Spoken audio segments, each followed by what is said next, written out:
Hi everyone and welcome to this episode of Imminent Marketing. Today I am talking to Alistair and Karol from a company called Media Research.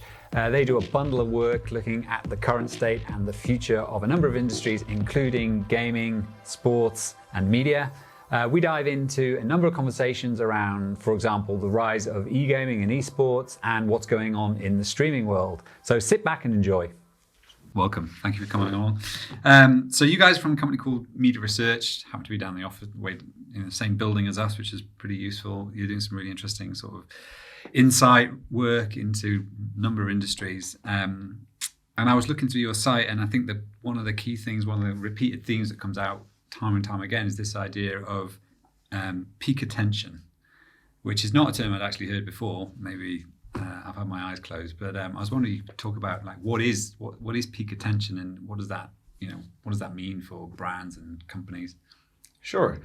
So it all comes from the concept of how to compete in the what we call the attention economy. Mm-hmm. And so before the advent of the smartphone, consumers had lots and lots of available downtime. Those were sort of things like staring out of the window or waiting out at a bus stop, etc. And in came the smartphone, and all of these little pockets of time started to get filled. Those were, sort of the first foray into mobile games, etc., which is where the mobile gaming market actually got kind of its heyday from at first. But then came music streaming, then came video streaming, it came podcasts, you had digital news, and all of these attention-seeking propositions. And suddenly, as consumers kept adopting all of these things, they started tapping out on that available time they originally had. And this is what we kind of call the peak attention economy. Consumers simply now no longer have additional attention or time to allocate on all of these new things that are coming into market. And that's when they are actually going to have started to prioritize between these propositions. Mm-hmm. So the big change that has happened for several years ago and now at the peak of the attention economy is that you are no longer competing for available time as you used to, mm-hmm. but every new and sort of additional growth now is going to come at the expense of somebody else, because you don't have to dethrone somebody's proposition. I mean, and I can see that already in my day-to-day. So I know when I get on the train, I'm torn between, am I listening to Audible or am I listening to the backlog of podcasts that I've got sitting there in my Overcast account or whatever. What's the ramifications of that? I mean, what does that mean now as a brand? How should I start thinking about this? Well, it's. I mean, I guess I'll. My thought on it is that you need to sort of create a one-stop shop for content, so you can serve all use cases. So if you're a podcast creator, but you might then lose your audience's attention to, say, a Netflix episode. But if you're an Amazon, you're looking to create an all-encompassing offering and retain consumers within your ecosystem, mm-hmm. I think that's the sort of the milestone you need to reach. To basically, as soon as you're losing consumers' attention somewhere else, they're at risk of churning or of losing them for good, especially as consumers are specializing with how many services they engage with. But if you can serve multiple use cases, so you can flip between listening to music and watching something, mm-hmm. I think that's where. So are we seeing that? Is there anywhere where we're seeing that yet? The plays by Disney. So if you look at their bundle of Hulu and ESPN Plus, it's more on the video side, but they're serving multiple content genres. So it's not just scripted drama and film like a Netflix, but they've also got the live news and the live sports that appeals to a wider audience. But then you've also got the argument with all these. So sports was late to the sort of streaming party. And they're being disrupted now by the companies like 11 Sports in the UK, which struggled because of the content they had. And then you've got the likes of DAZN, that are sort of the home of boxing in the States. But they're a pure play sports service. So again, serving one use case isn't going to resonate with the masses as much as if you can serve all. And that's where someone like Disney's got a foothold in that space. Absolutely. And so just to add to that, I mean, going even a step further, this is absolutely happening in terms of video. But actually, it's happening sort of beyond video as well. So those ecosystems, if you sort of take entertainment as such, you've got sort of the tech majors, the sort of Apples, Amazons of this world, that are actually making sure that they can, sort of retain the consumers inside their ecosystems And that's why they provide all of these entertainment propositions. So for them, it's essentially all a play to sell more hardware, right? So they want to make sure that your experience once you bought that hardware is you've got your music, you've got your video, you've got your games. Similarly with Amazon, so having the cross entertainment play, and that really goes a long way in making sure your consumers never need to leave. Didn't I read recently? Haven't Amazon sort of made some pitch as well for a whole load of sports rights? Very recently, I think. Well, they're growing out that proposition, and they had their debut of the Premier League recently. That was it. Yeah. And they've got the Boxing Day fixtures as well, so they can do simultaneous live streams of games. They're coming for us. I think they've got 72 odd commentators, so they're just going really at it. But it's been quite well received from the consumer standpoint because they're doing things like stats. Yeah. And it's just a new way, and apparently there hasn't been much problem with the latency, which is a big problem for streaming of live sports so far. Yeah. So it'd be interesting to see how they get on. I know that they're, especially in Europe, they're trying to acquire more premium rights. Yeah. Well, I guess when we get 5G and things like that come into play, then all that starts to fall away.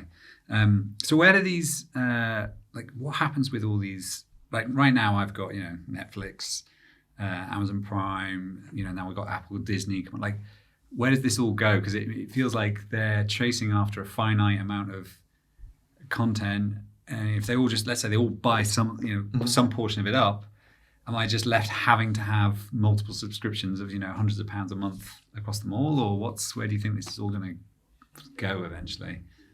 Well, we field consumer surveys every quarter. If you look at the trends over time, consumers holding multiple subscriptions of like Amazon and Netflix and such is decreasing. So they're already specializing where they're spending their finite money and their finite attention, because again, you don't want to have to spend time discovering and popping between platforms to basically find different content. Yeah. So if one can aggregate all the content you want and serve all your use cases, then I think you'll stick with that one. And this is where sort of starting to measure things like consumer sentiment is becoming really, really important, because for now, everyone's sort of competing to grab engagement and time spent from consumers. And most companies, specifically in the video landscape, have been doing that by producing lots of content, lots of original content, etc. And we feel that we're now at a point where you've got all of this content. Arguably, the last thing consumers need right now is more content. Where we've landed at is we now spend more and more time actually trying to decide what to watch, trying to browse, on your sort of subscription video service. And if you say I used to give, let's say, Netflix 2 hours of my evening, and I now find myself browsing for 20 minutes before I make a decision. I actually now only get entertained for 1 hour 40, because the 20 minutes that I spend browsing, to me as a consumer, is largely work. I no longer can add those 20 minutes to my session because we are at the peak of the attention economy. I simply haven't got those 20 minutes to make it 20 minutes longer. So where we are at now is that I pay the same amount of money for the proposition, but I am getting entertained for shorter. We literally, ironically, landed at the point where more content can now mean less entertainment for the consumer, and so I think that's a really, really important thing that has changed. And I don't know if companies are quite measuring or catching this yet, because if you are somebody like I keep saying Netflix, but I mean any sort of subscription video service, you may see from the metrics that I'm still there for 2 hours. You may even see that I'm browsing for 20 minutes. You may consider that as win, because look at how much discovery I'm doing. But what you are not capturing is that I, as a consumer, get a little bit more fed up with every next session that I have to do this. And that's going to start playing a lot more, an increasing role, really, as sort of times get tougher, as there is more content, more market entrants, and generally the need for that prioritization on the consumer side gets more intensified. And that's when everybody, once you have to start prioritizing, you start remembering, okay, how do I actually feel towards this service? That's when all of that sentiment that you have been building up will sort of come back to the top. Quite interesting ways. It's almost ironic in some ways. It's almost like coming full circle, because ultimately you're going to get back to a situation where the best content is going to win out, you may have the platform with the most content on it, but if Netflix has got the top 10 seasons of the year, and Amazon's got 100 times more pieces of content, but it's not the top 10 seasons, then they're going to win out because the amount of attention I can give is limited. So I'm just going to go where the best content is, so to speak. So all of a sudden, quality comes back up. How is it? What's your take on them? From a personal health point of view, for this sort of peak attention. Is there I don't know if you've looked into this, but is there ramifications for people just generally living their day? If I'm constantly, if I'm constantly entertained, there's no downtime. Like even there's no standing in a queue looking out a window to your view, sitting on a train. But what is there anything work being done in that area, looking at what that means for us as people? So I think there is, the key next challenge now that we are sort of in this age of information and content overload, and our brains are really trying to deal not just with, the ads you see and the content you see, but all the, billboards that that your brain still processes, even though you're not looking at them as you pass them by. I think the next big thing and challenge for companies is to allow consumers to give them something to make sense of this all. How do you make sure that you actually allow them to and enable them to browse and discover all of this content in actually an efficient and somewhat of an enjoyable manner? How do you make sure that doesn't become work and that consumers don't fall victims to the tyranny of choice that they've been presented with at the moment? So I think the pendulum kind of, as much as it has been going towards the content side of things, I think we've slightly overdone that. Right. And it's actually going to start swinging back towards optimizing the technology, discovery, improving the interfaces, but also making sure that you promote your media assets outside of these sessions. Promoting stuff at places where people don't expect it, where it can be surprising and delightful in a way, and create some sort of experiences as you go, not just sort of push information about a product. Do you think there's any implications for the ad industry, given that a lot of these subscription providers don't run ads? Netflix doesn't run ads.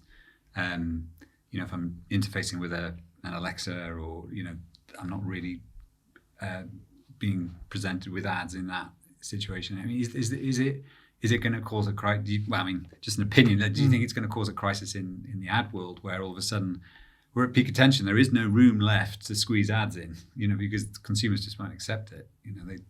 They don't want that. I think talking of companies that get quite creative, so Tencent in China, they're incorporating adverts within the content, sort of product placement and use of AR. And I think we've seen that with football and live streaming of sports. The banner around the pitch, they're now sort of, through AR, you can now present a tailored advert to circle around the pitch while you're watching it. So I think technology is going to help them stay in the game, I think. Yeah, I would agree with that. I think advertising isn't necessarily going anywhere. Of course, there are some challenges with generally the digital transformation and the adoption of subscription services. So part of this is, the more people spend time behind paywalls that often have no ads, the smaller pool of people is actually targetable by the traditional advertising, right? And also, so that pool of people that you used to be able to target via sort of conventional ads is getting smaller in size. But at the same time, the people who adopt these subscription services are often the highest engaged and spending people in the ecosystem, right? So not only is that pool shrinking in size, it's also shrinking in value. So that's, I would say, definitely a challenge for the advertising world. But agree with Alistair that, sort of technology is sort of gonna the advertisers will find a way. Where there's attention, they're gonna find a way. One key thing that I would say does need to change, and I think some companies have already started working on it, but I think there is still some way to go, is that the key aim of an advert, say, 100 years ago, was to give consumers some sort of information. Just tell them, hey, we've got this product, go and get it. Now, that need for that information has become a little bit, sort of less needed, so to say, because information is everywhere.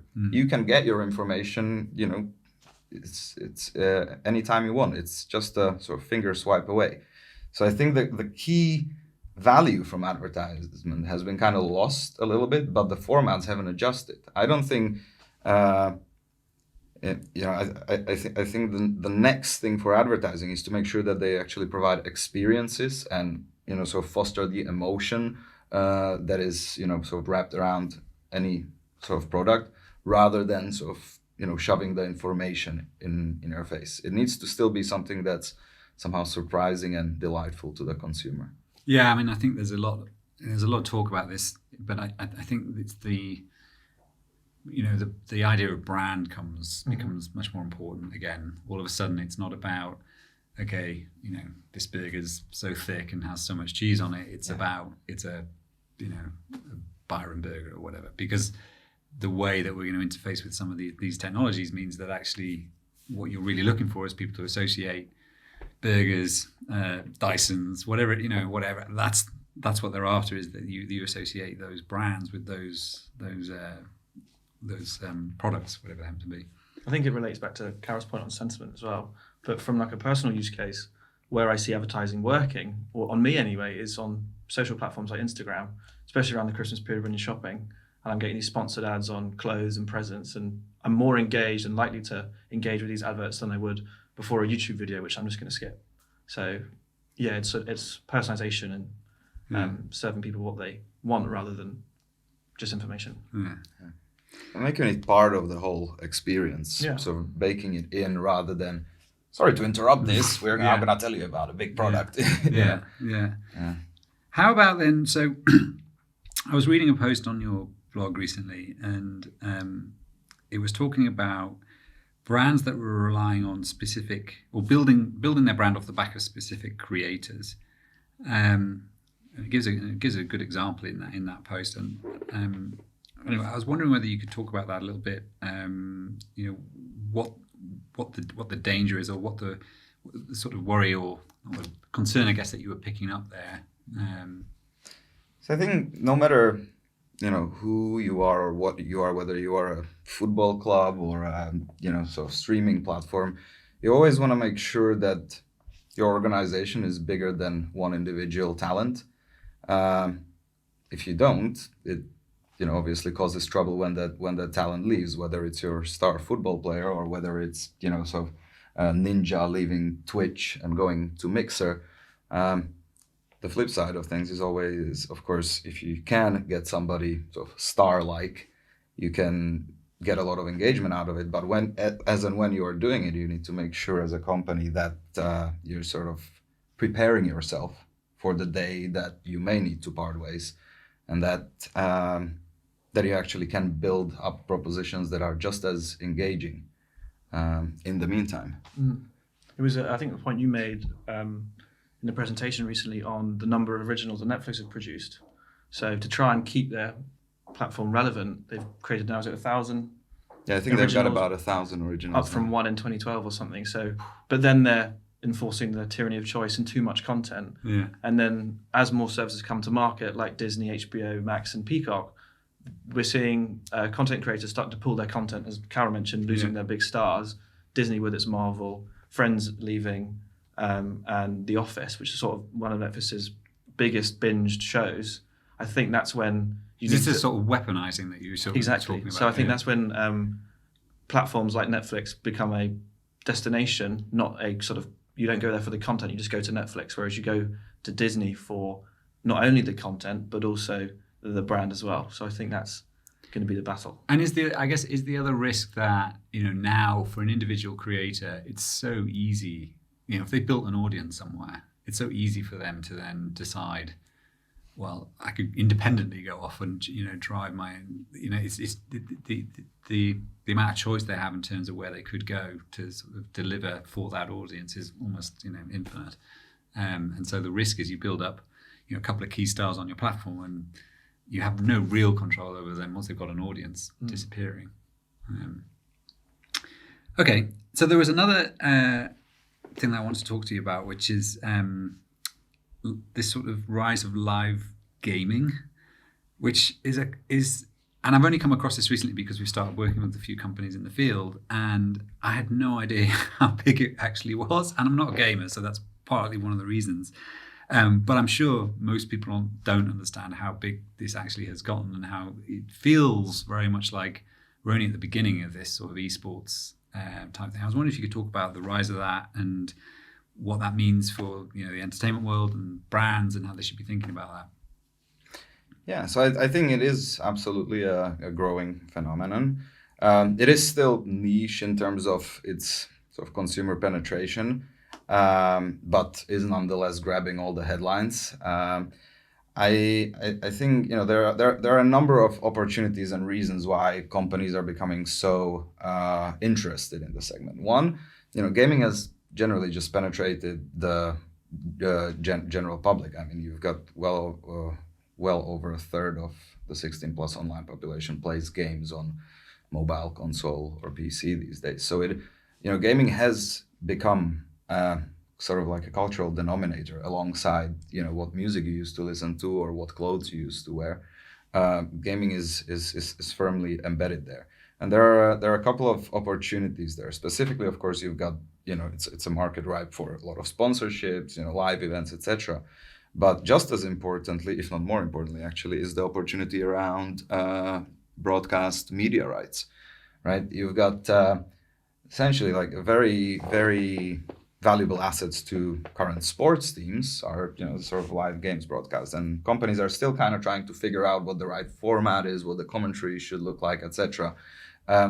But there is nothing to stop us from thinking that in a few years those rights will be reaching sort of similar importance as the current sports rights, because it's live, it's live entertainment, it's got a competitive aspect to it, and it's a competitive aspect for an activity that's adopted by a really large part of the general public.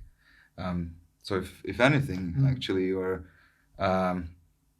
you've got certain sports that sort of are more popular or less popular. You've got, I guess, gaming, whereby you are going to find gamers from across genres actually just engaging in watching sports. That's why I sort of wonder: is there, given that gaming or specific games can traverse across multiple geographies, whereas sport, on the other hand, can be quite even the biggest sports, whether it's football or basketball, they don't necessarily traverse across all geographies, whereas gaming appears to just doesn't matter. It's like I wonder whether it could.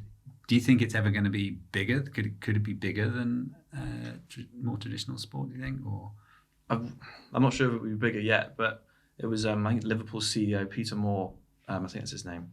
He said that he's worried about losing fans to gaming because even from our surveys we can see the propensity for them to play video games rather than watch live sports. Partly because of the length of time that it takes to watch a game. If you're talking American football, it's 3 hours. Basketball as well, baseball especially. It just doesn't resonate with that audience anymore, who haven't potentially spending too much time gaming, so they're not actually playing at a grassroots level. Do they build fans? These eSports, do they sort of build fan bases in the same way that traditional, Liverpool, for example, obviously it's got its fan base. Do you get the same thing with teams in? Yeah. Oh, absolutely. So I remember being at Gamescom a few years back, and that was kind of when I first thought to myself, "Wow, this is really becoming big."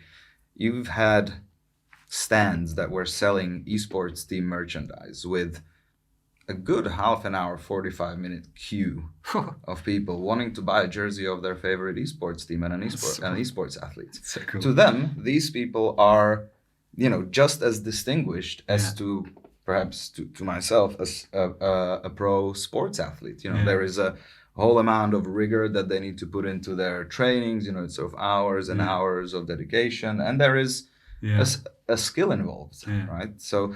Well, it's almost like you can liken it to, if you went back right to, say, 1940s, or maybe, where before music became a big, fan-based mainstream sort of pop music, it's only been around for sort of 100 years or so.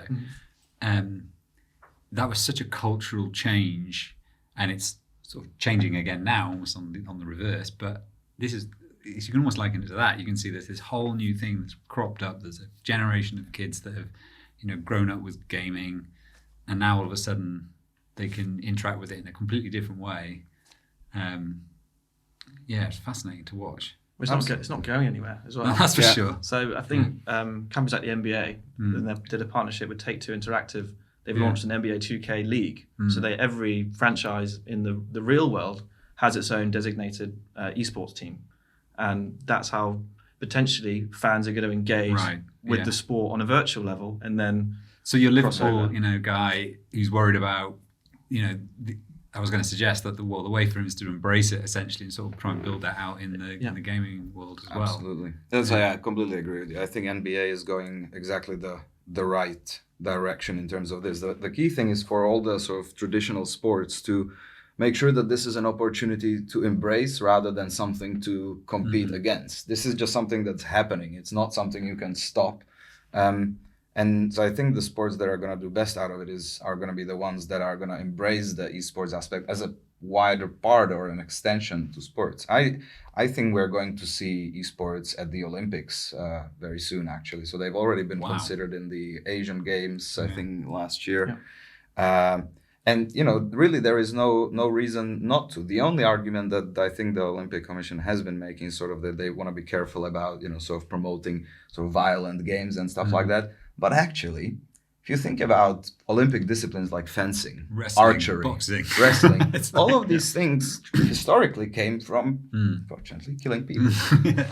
But the Olympic Committee has recognized there's some sort of skill involved, and there are now targets. You are not, the archers are not shooting live people, and just in that same sort of angle, from that same angle, there could be a game where you might have something like Call of Duty, but you don't see, sort of people dying and blood. You'll see moving targets or what have you. It can be adjusted.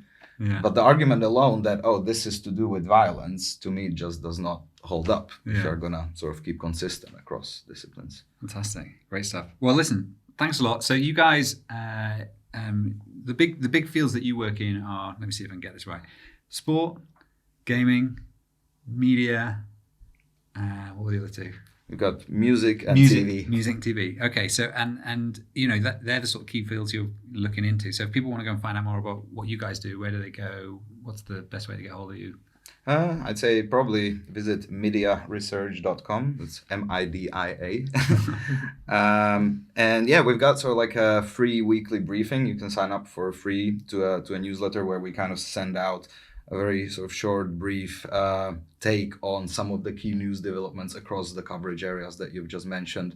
So it's kind of like, get up to speed with A, what has happened, but B, what the media take on things is. Cool. All right. Well, we'll put the sort of details in the notes so people can get hold of it. But thank you for your time. That was fantastic. Thanks, really interesting. Thank you. Cheers. So that's a wrap on this episode of Imminent Marketing. I hope you enjoyed the conversation. Please don't forget to subscribe or share the podcast. And we look forward to seeing you again next time on Imminent Marketing.